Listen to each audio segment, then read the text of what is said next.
Good morning, ladies and gentlemen. So this morning we have the honor to listen to the Prime Cabinet Secretary and the Cabinet Secretary in charge of the Ministry of Interior and National Administration. His Excellency, the Prime Cabinet Secretary, is accompanied by my PS colleagues, PS Bitok, in charge of Immigration and Citizen Services, PS Salome Biako, in charge of Correctional Services, and PS Anne Wangombe, in charge of Gender. We also have the Inspector General of Police, Mr. Douglas Kanja, and his two deputies, DIG Masengeli and DIG Lagat, as well as the Director of Criminal Investigations and senior officials within the executive, particularly from the Ministry of Interior and National Administration. Without much ado, allow me to invite His Excellency the Prime Cabinet Secretary to speak to us. Karibu. Thank you. Good morning, everybody. Now, as we come to the close of the year, I think it's important that we have an opportunity to have a broad overview of what the year was like. And today we would like to focus on matters that deal with security, because this is really the lifeline of all that we do as a nation. A secure nation allows you to do more, and we will be very balanced in what we convey to you, where we have had both successes and where we have also had challenges. We shall be able to communicate so that together as a nation we can assure all the citizens that who are not here that nothing is left to chance, and the security teams are fully alert and they continue working every hour of the day. So today's statement, which is fairly elaborate, will be focusing on the security assurance for the festive season, but we also want to give you an overview of the broad security situation in the country. I will read through it. It's elaborate, but it will be shared with you, both in hard copy and also in soft copy, so that when you get to the newsrooms, you can also have ample time to acclimatize yourselves with the content of that statement. Therefore, I read. And thank you for coming, by the way. Thank you for being here. As we approach the festive season and prepare for the opportunities and challenges of the coming year, the Ministry of Interior and National Administration wishes to reaffirm our commitment to ensuring the safety and security of all Kenyans and residents within our borders. The government upholds the rule of law and ensures that any criminal acts are dealt with firmly and in accordance with the law. This underscores our unwavering commitment to uphold the Constitution and protect the rights of all. To foster a culture of security, we call upon citizens to partner with law enforcement agencies, reporting criminal activities and suspicious behavior, and providing information to local authorities so that we can make a significant difference in building a safer society. The events surrounding the protests in mid-2024 remind us of the delicate balance between the right to peaceful assembly and the need to maintain public order. While it began as a lawful exercise of democratic rights, criminal elements infiltrated and disrupted the peaceful fabric of our nation. Though the majority of demonstrators sought to express their views lawfully, regrettably, criminal elements exploited the situation, leading to the tragic loss of life, a compromise of public safety, and the endangering of key national institutions, including Parliament and the Supreme Court. Our security services' response to the demonstrations aimed to restore peace and order. We deeply regret the loss of lives and injuries sustained during this period, both among civilians and security personnel. These losses are a solemn reminder of the collective need for vigilance and restraint. In the recent past, social media has been misused to perpetuate a narrative that certain lawful arrests were abductions, when in fact those arrested are either awaiting trial or have been released after the necessary legal procedures.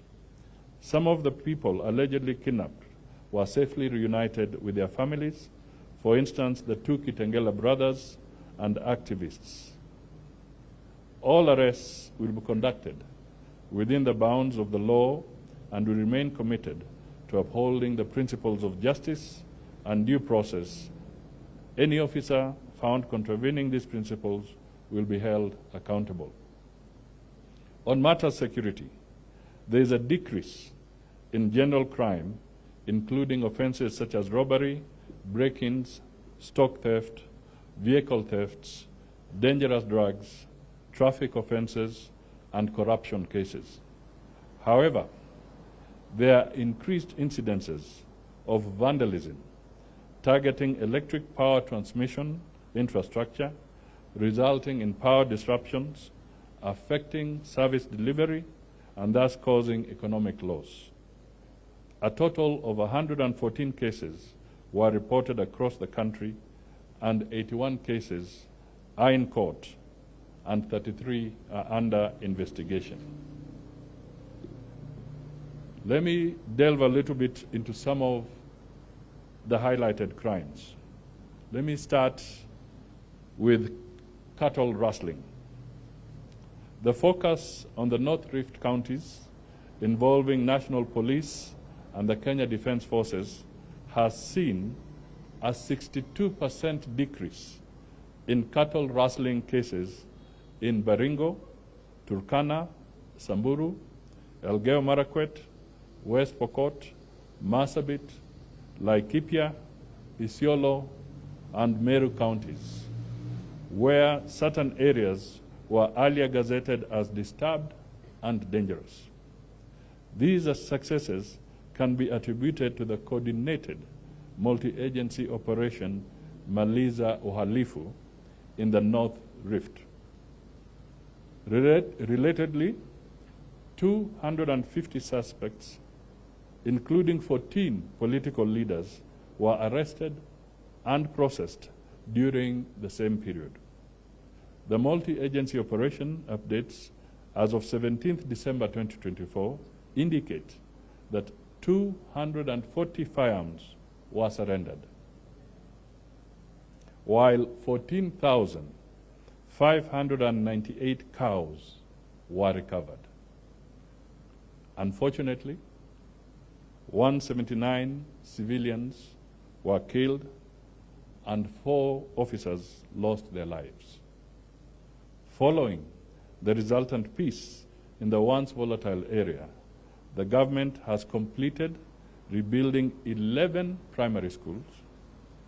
5 others are under rehabilitation, while we project to rehabilitate 9 more for use during the first term of next year.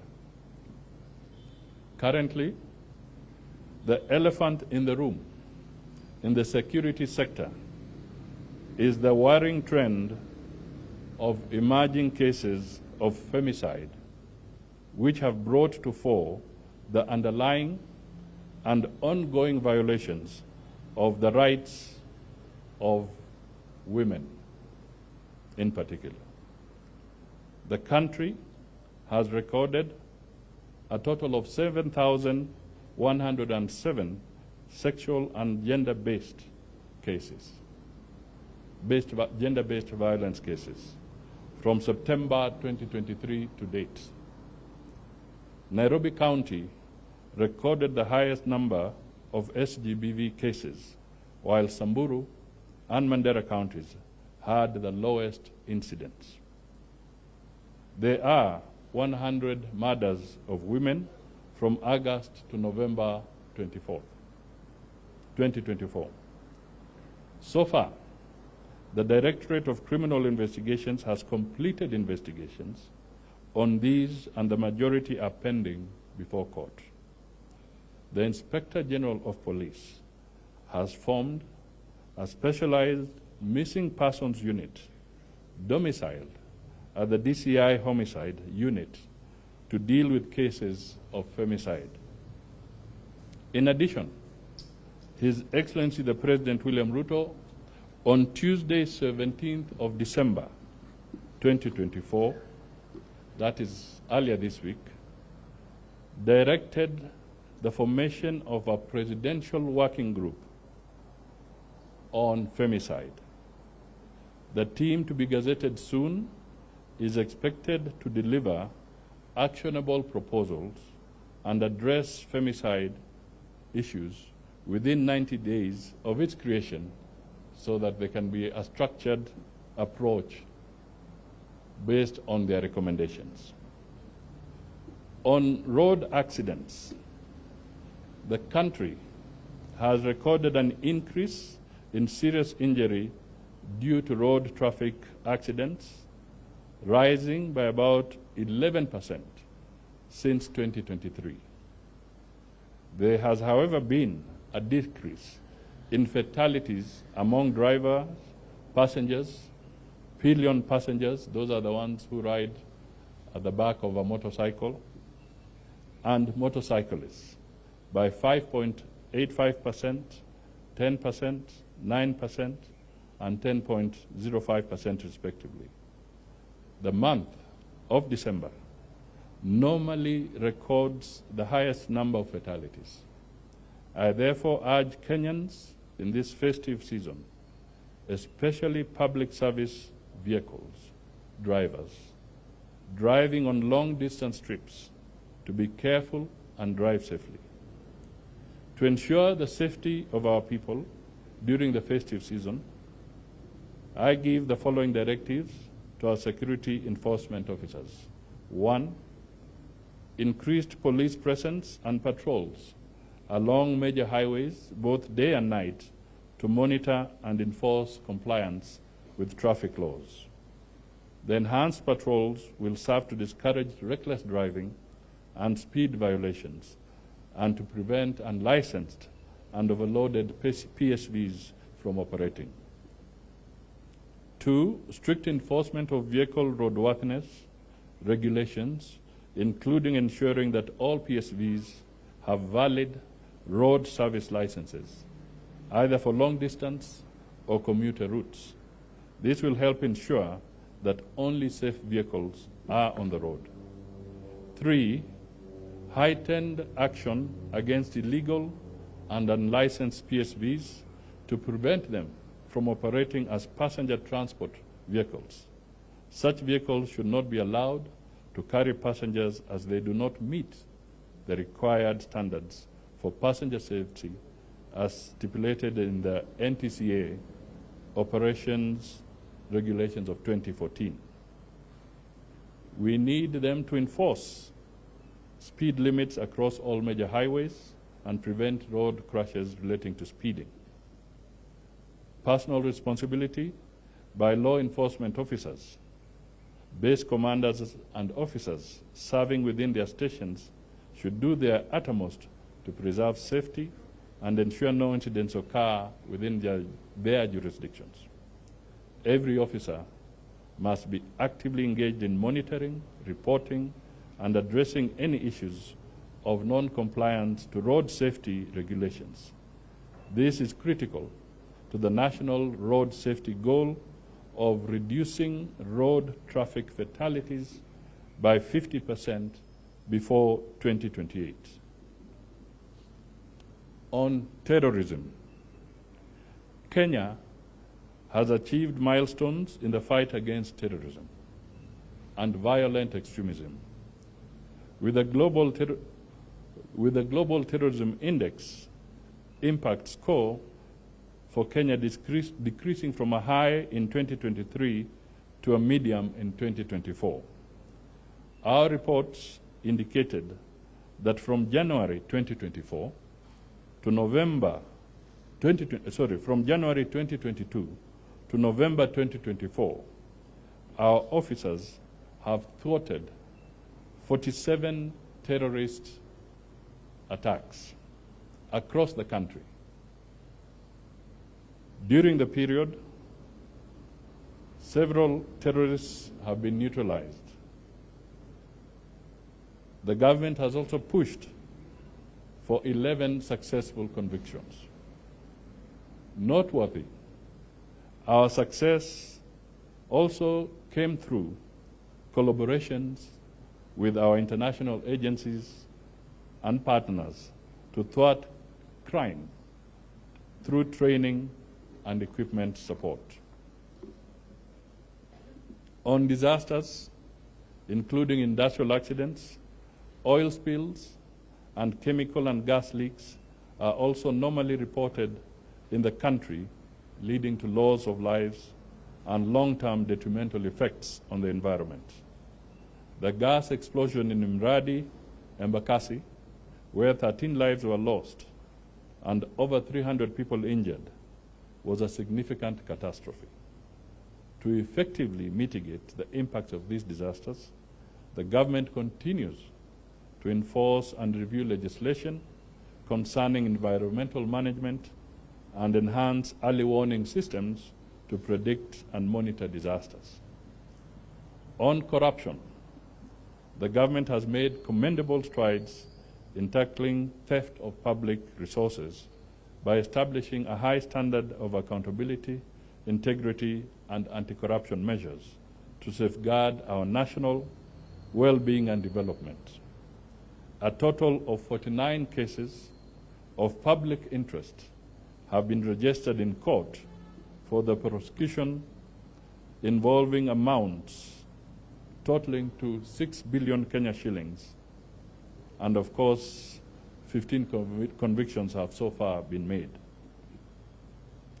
In the International Civil Aviation Arena, or organization ICAO, the Universal Security Audit Program has indicated that Kenya has achieved a 91.77% rating, placing it second on the continent. This accomplishment showcases the country's commitment to ensuring the highest levels of safety and security at its airports, including Jomo Kenyatta International Airport.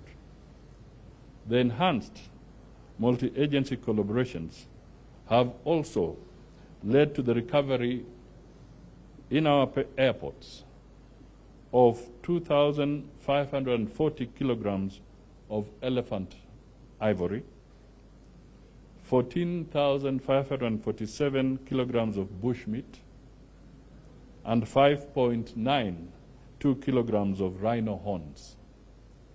5 suspects were arrested and prosecuted this year. In the mining sector, there have been instances of illegal mining activities resulting in loss of revenue to the government through tax evasion, corruption, and fraud.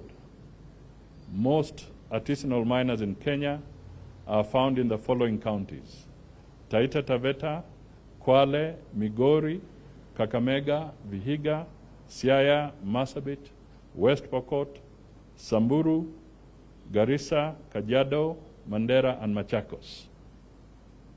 The government recently established and operationalized the Mining Police Unit to curb illegal mining. On social media and the rise of sensational and misinformation, we request citizens to be vigilant to sensationalist social media posts and seek to verify the authenticity of information posted online. While social media is an invaluable tool for disseminating news, it has unfortunately been used by several individuals to manipulate public perception and pursue political agenda inconsistent with our national interests and against the sanctity of the Constitution. And let me just give a very recent example. Earlier in the week, the Inspector General of Police flew to one of the border areas in northern Kenya, where on the social media there was a buzz that 10 miners had been buried alive in that area. The Inspector General is here. They went there physically with his team, and it turned out the information was false. So ladies and gentlemen and fellow Kenyans, you can imagine you now remove the attention of the Inspector General from the focused area to a place where people are playing pranks. Suppose now there was a genuine emergency somewhere else. What happens? We need to address these things collectively. To our dedicated security personnel, the often unsung heroes and protectors of our safety, we owe a debt of gratitude. Your unwavering commitment, often at a great personal risk, secures the freedoms and peace we cherish. You are the guardians of our nation's security, and your sacrifices do not go unnoticed. As a nation, we honor your bravery and dedication. And ladies and gentlemen, it's important for you to note that between January to 17th December 2024, there were a total of 55 deaths. In the last 6 years, we have lost 383 officers in the line of duty. This year, 830 officers have been injured in the line of duty. This is data that is critical because we sometimes forget that the security agencies are human. On the State Department for Immigration and Citizen Services in 2024, there were remarkable strides in enhancing the service delivery and easing and expanding access to government services and fostering inclusivity in public services. We have streamlined operations to improve the service delivery and address delays in passport and document processing. On e-citizens, we have onboarded over 22,000 government services available online, and 375,000 Kenyans visit the e-citizen platform daily. Listen to that, 375,000 daily for different services. Over 13 million users are registered on e-citizen platform. We also closed down 1,130 pay bills and created a single pay bill, the famous 22222, for payment of all government services. This has resulted in the collection of Kenya shillings 900 million daily. We invested in 2 modern printers with a combined capacity of producing 500 passports per hour. This investment, in tandem with the procurement of 1 million passport booklets, the recruitment of 300 immigration officers, and modifications of physical facilities, effectively resulted in the clearance of a backlog of 609,805 passports. So basically, there is no backlog now. The Directorate also opened 2 new offices in Kericho and Bungoma, taking services closer to citizens and effectively easing pressure on existing offices. To encourage the uptake of job opportunities arising out of the government's efforts to secure foreign jobs for its citizens, the Directorate also set up special desks to hasten the issuance of passports. The Directorate also successfully introduced and approved 1,465,560 ETA applications, following the introduction of the visa-free regime in Kenya. During the same period, the National Registration Bureau played a critical role in strengthening Kenya's digital identity infrastructure. The introduction and the rollout of the Maisha ecosystem, whose signature features include the Maisha card, the unique personal identifier, a digital version of the Maisha card, and the Maisha integrated database that is a one-stop authentication register for all Kenyans and notable milestones. The National Registration Bureau also invested in 2 printers and live capture units to sidestep manual processes and printed 1,778,773 ID cards to effectively clear a backlog of over 600,000 pending national ID applications. It also extended to the registration of first-time ID applications to approximately 900,000 Form 4 students who are eligible to prepare for transition to tertiary institutions, and we also opened 54 new grassroots offices. At the Civil Registration Services, 35 new offices were opened. The unique personal identifier system was successfully deployed in Nairobi and Huduma centers and digitizing over 16 million records.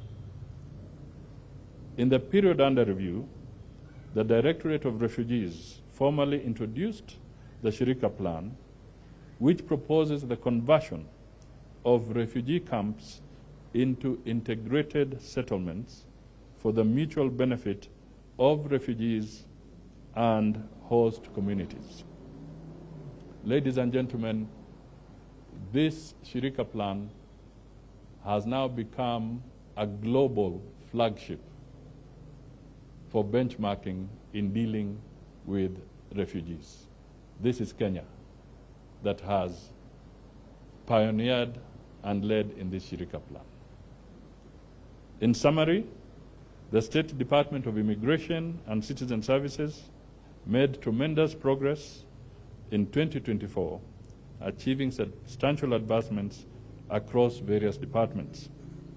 On behalf of the Ministry of Interior and National Administration and all security agencies, I would like to wish you and your families a peaceful, joyful, and safe festive season. May we cross over to 2025 with renewed hope and a steadfast commitment to each other and our beloved nation. Asanteni sana. Thank you for listening. It was very comprehensive, and you will get it from the media officers present in the government. Asanteni sana.